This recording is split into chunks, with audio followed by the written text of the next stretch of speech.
Oh, look at this filter. Doesn't look good. That doesn't sound good. Oh dear. Hello everyone, welcome back to the channel. Good morning, good afternoon or good evening, whenever you may be watching this. I'm a mobile mechanic and I just vlog my working day, let you guys see the ups and downs of a usual working day. And every day is different. That is the beauty of this vlog. I don't have to make content. Sometimes it just goes horribly wrong and it makes it even better for you guys. So come along today, let's see what we got on. Hope you enjoy it. Let's get straight into the first one. Right, here we are at this Vauxhall Mocha and we've got a leaking water pump. So just got a few things to strip down. So I've already taken this air pipe out and found the plastic on it is just really brittle and broken, so I'm going to try and do a little repair on that. And then I'll take the airbox out of the way just so I've got some more space, and then we can get down there to the water pump, which I'll show you in a minute.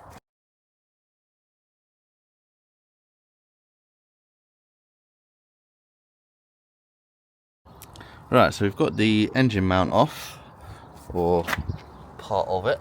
We've got the jack supported the engine with a block of wood, and you can already see all the coolant dripping down. Now the engine's been tilted a little bit and that engine mount is off, so yeah, you can just see all around here. So all we need to do is get this part of the mount off, we'll get the belt off, and then we'll be able to access all of the water pump then. And we'll be fitting a Graph water pump, and the quality seems really good.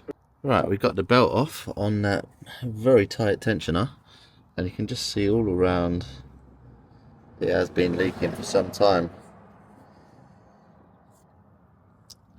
Now there's lots of bolts to take out, so just get the new pump out and have a look at where all the holes are, and then yeah, just go around, slacken them all off, put them in the new pump, and because they're all going to be different lengths, so yeah, I'll show you that. We've got to get this fitting out here, which looks a little bit tricky with it in place, so I might undo the clip here, and then there is a clip down there which is a little bit tricky to get to by the looks of it, so I might have to undo the whole water pump before getting to that Jubilee clip just down the bottom there.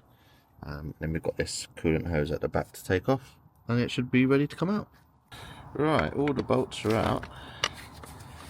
It's still just a little bit stuck in there, so we're just going to try and pry gently against it somewhere.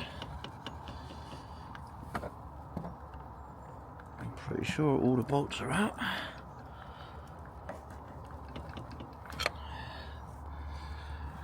That is in there. Right, it's all draining now. I just got a hammer, the lever bar, tap down there, and yeah, I've got that just draining in to my drain pan slowly. We'll let that go at that speed because otherwise it'll just go absolutely everywhere. Right, here it is, it's all out. Thermostat housing and thermostat is out. The pipe that goes on to this side put up a bit of a fight, and then I got absolutely soaked in the process, but the kit does come with new seals, so we'll get them replaced on there. Yeah, and it's just looking a bit battered. Right, that is it, all cleaned up there.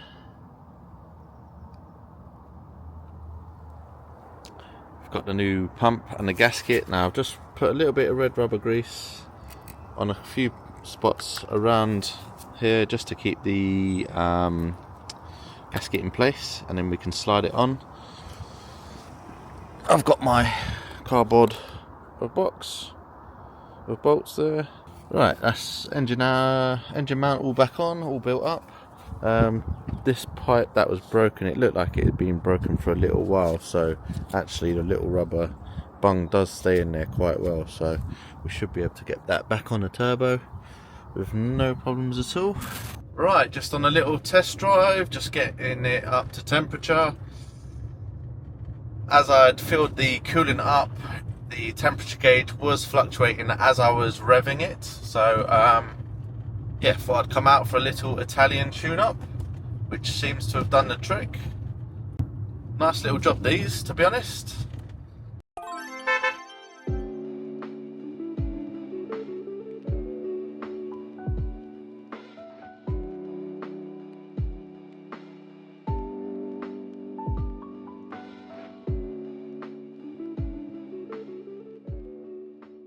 There it is, big old under tray. I've counted 21 screws come out of this.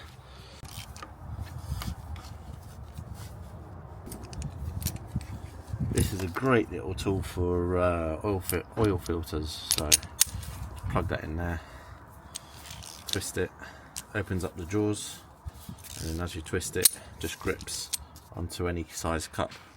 Really good tool.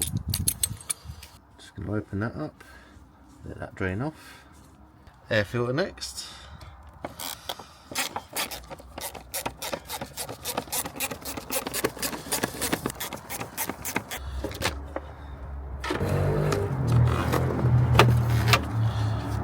Look at that, it's been sucking up some flies. Oh, should have finished draining out. Oh, look at this filter, doesn't look good. Fuel filter next. Right, we've got a couple of clips to take off here. Get these special hose clamp pliers. Right, that is it out. Right, let me just go put this on. Wait a sec. So, this is the new unit. You've got these 3 lugs here. They slide into some holes and down. You've just got to press this in and pull it up. Other than that, yeah, it's exactly the same. So let's get that popped in there. Right, so this filter, you can see it's all just starting to pull in and cave in itself. Now, the customer said he hasn't had a warning light on the dash for a service since 2023. So this is obviously set to 20,000 miles or 2 years, whatever comes first, and that is not a good state of oil filter. Yeah, not good. And that is how it should look. New seal on. Let's get that popped in. Right, sump plug. I haven't got a new one, but what I have got is a case full of sump plug washers, and these come with a little rubber insert, so we'll get that swapped out. Right, that is it, all done with the service. I've got to put the pollen filter in, but I just went to go start it after priming it maybe once or twice, and then got back in the car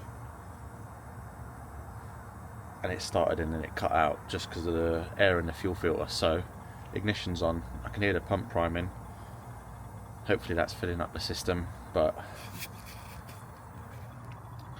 just getting the top on out. It's got the Phoenix light too. We're going to scan the whole system, see if we can do a fuel bleed on here as well.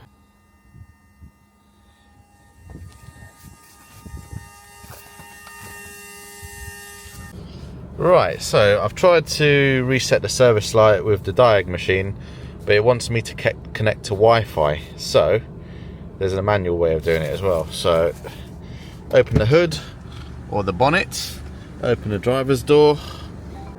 Right, so I've managed to reset that. It's still at 19,850, so I don't think I'm going to be able to change it. Right, that one is all done. I just cracked on, finished up what I needed to finish up, because it's getting very cold out there now. The sun's sort of gone down, and yeah, I'll continue this vlog tomorrow because that's not quite enough content for one video, I don't think, anyway. Right, good morning. It's the next day, it's Tuesday.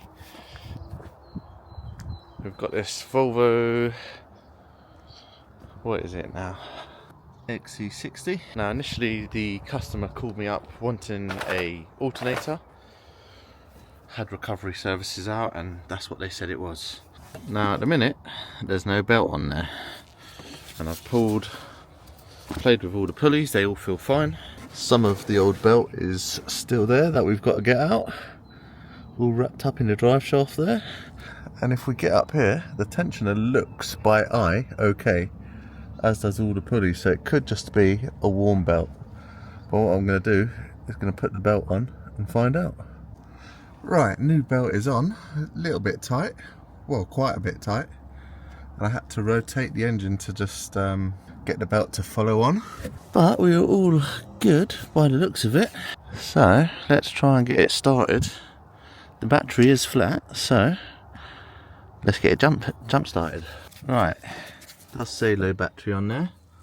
Let's get that in there. Fire in the hole.